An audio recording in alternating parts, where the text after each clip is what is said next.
চাওয়া এবং তাদের মতামতের প্রেক্ষিতেই আমি ডাকসুর ভাইস প্রেসিডেন্ট ভিপি যে পদকে বলা হয়, আমি সেই পদেই ইনশাল্লাহ নির্বাচন করব।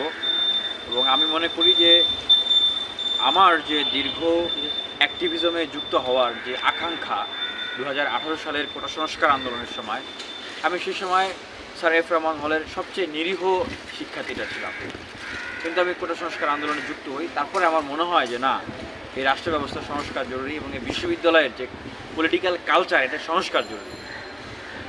তো আমার কাছে মনে হয়েছিল যে এটার জন্য দুইটা ধাপ আমাদের করতে হবে। প্রথম ধাপটা ছিল যে এই যে ফ্যাসিবাদী ছাত্রলীগ, আওয়ামী লীগ, যে ফ্যাসিবাদী শক্তি, তাদেরকে আসলে নির্মূল করতে হবে, বিতাড়িত করতে হবে। সেই একটার ধাপ সফলতা এসছে।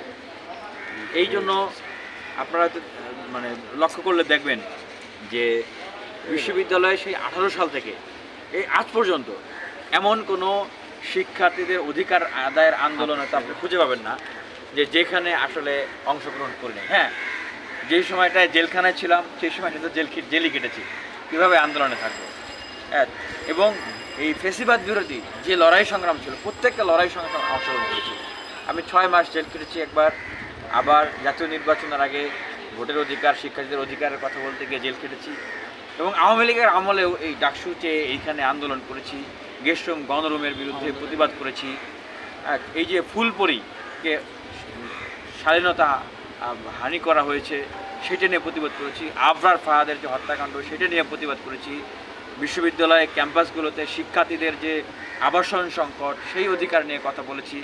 শিক্ষার্থীদের যে একাডেমিক সংকট, ট্রান্সপোর্টেশন সংকট, সেগুলো নিয়ে কথা বলেছি। কিন্তু আমরা বুঝেছি যে কথা বললেও এগুলো আসলে এই আওয়ামী লীগ ছাত্রলীগের আমলে বাস্তবায়ন করা সম্ভব না। এগুলোকে বাস্তবায়ন করতে হলে আগে আওয়ামী লীগ ছাত্রলীগকে বিদায় করতে হবে। জুলাই অভ্যুত্থানের সময় আমি গ্রেপ্তার হয়েছিলাম। আমরা সেই জায়গা থেকে এই যে সেন্ট্রাল লাইব্রেরির সামনে থেকে যেদিন থেকে আন্দোলন শুরু হয় সেদিন থেকেই এই আন্দোলনের থেকেছি, আন্দোলনকে সংগঠিত করার জন্য ভূমিকা রেখেছি, কাজ করেছি। এখন এই সময়ে জুলাই অভ্যুত্থানের ভিতর দিয়ে আওয়ামী লীগ ছাত্রলীগের তারা ক্যাম্পাস থেকে বিতাড়িত হয়েছে। এখন একটা সুযোগ এসেছে, দ্বিতীয় ধাপ, অর্থাৎ আমরা যে গণতান্ত্রিক মূল্যবোধের প্রাতিষ্ঠানিক ভিত্তি রচনা করতে চাই বিশ্ববিদ্যালয় ক্যাম্পাসগুলোতে।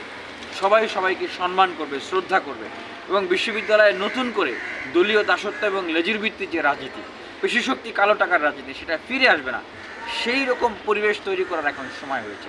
সেটা ডাকসুর মাধ্যমে এই গণতান্ত্রিক পরিবেশকে প্রাতিষ্ঠানিক ভিত্তিতে নিয়ে যাওয়া, সেই প্রতিযোগিতার জায়গাটা তৈরি করার সুযোগ। এবং আমি যে কথাটা বলি যে no more politics, no more violence, make the DUCSU for academic excellence.